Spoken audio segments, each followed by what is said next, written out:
It's a big world, full of difference and diversity. How you see others is influenced by your own cultural perspective, and how others see you is influenced by their cultural perspective. What happens when you speak? Do people from other cultures understand you in the way you intended? And what happens with different cultures in the workplace? How rigid or flexible is their approach to rules? Is formal or informal behaviour expected? And how do different cultures approach timekeeping? In today's global business environment, it is essential to learn how to navigate across different cultural landscapes. You need a good set of tools to do this.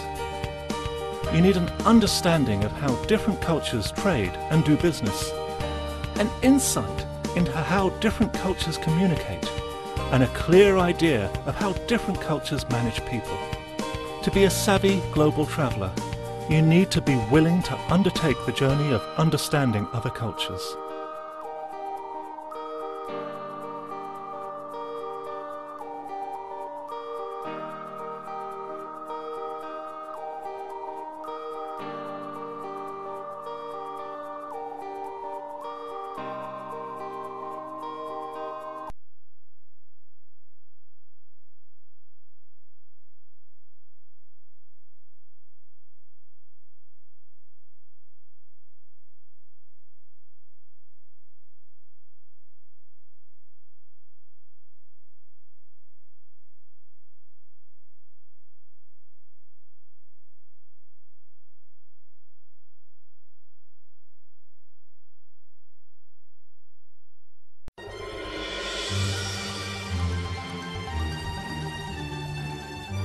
In the 21st century, the opportunities and challenges of cross-cultural communication are an important dimension of everyday life. Cross-cultural communication is it's extremely important in today's society. We increasingly find ourselves amongst people who are different from us, people from different backgrounds, different cultures, and oftentimes when we look at accomplishing daily tasks that we need to, cross-cultural understanding may mean the success or failure of being able to fulfill those.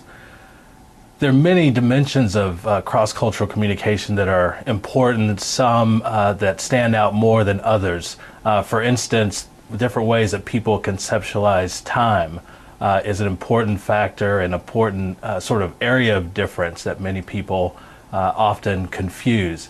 Other issues such as power and how we relate to power and those who have more status or less than we do. Rules about how we act in public spaces and public arenas, things that are taboo, things that we can say or shouldn't say, and those kinds of rules in different cultures are all some of the key factors that are important in trying to understand these dimensions of cross-cultural communication. In the remaining minutes, we will explore several differences in cross-cultural communication styles.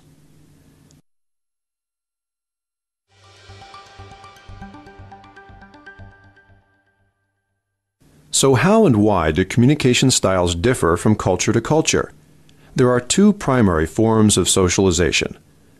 Primary socialization is the process whereby people learn the attitudes, values, and actions appropriate to individuals as members of a particular culture.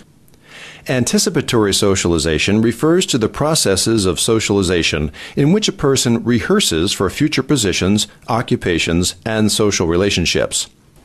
When we talk about cultural differences, we're talking about values and norms and beliefs and the entire way of life of a particular culture. And we should think not only about differences between cultures, but also within cultures, across generations and across different time periods within the same culture. So we can think, for example, about gender socialization in the United States between 1950 and today and how different that is.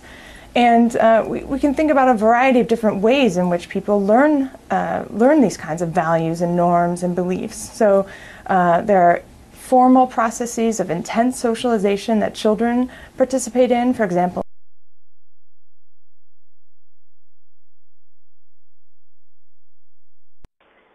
Komunikasi antar budaya adalah komunikasi yang terjadi antara orang-orang yang mempunyai perbedaan budaya, baik dari bahasa, simbol-simbol, atau latar belakang di mana ia berada. Komunikasi antar budaya pada dasarnya mengkaji bagaimana budaya berpengaruh terhadap aktivitas komunikasi, apa makna verbal dan nonverbal menurut budaya-budaya yang bersangkutan.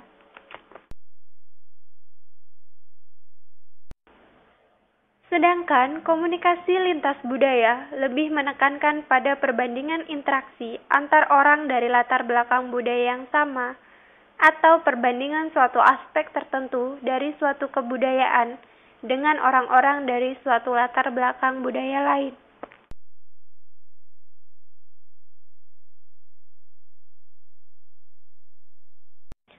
Setelah kita menarik kesimpulan mengenai komunikasi antar budaya, ada sebuah contoh video yang menampilkan dua kebudayaan yang berbeda, yakni suku Dayak dan Betawi, di mana kedua suku tersebut memiliki bahasa dan arti yang berbeda.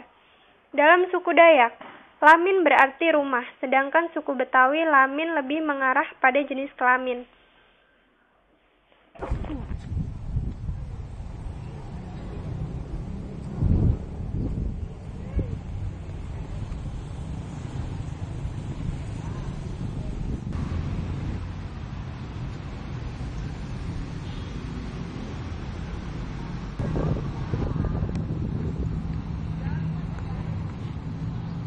Lu mau kemana? Gua mau kelas tapi nanti Masih jam 2. Hah? Iyalah, ke amin gue kemana lagi? Ayo. Sama bikin berat baru.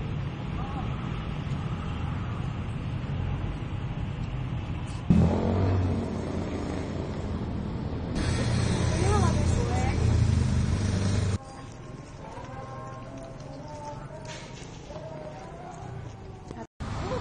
Oh ini yang namanya amin. Kirain yang lain. Hambatan dalam komunikasi antar budaya, yaitu etnosentrisme, yang merupakan kecenderungan untuk menilai bahwa norma perilaku dalam budaya sendiri lebih baik dibandingkan dengan budaya lain.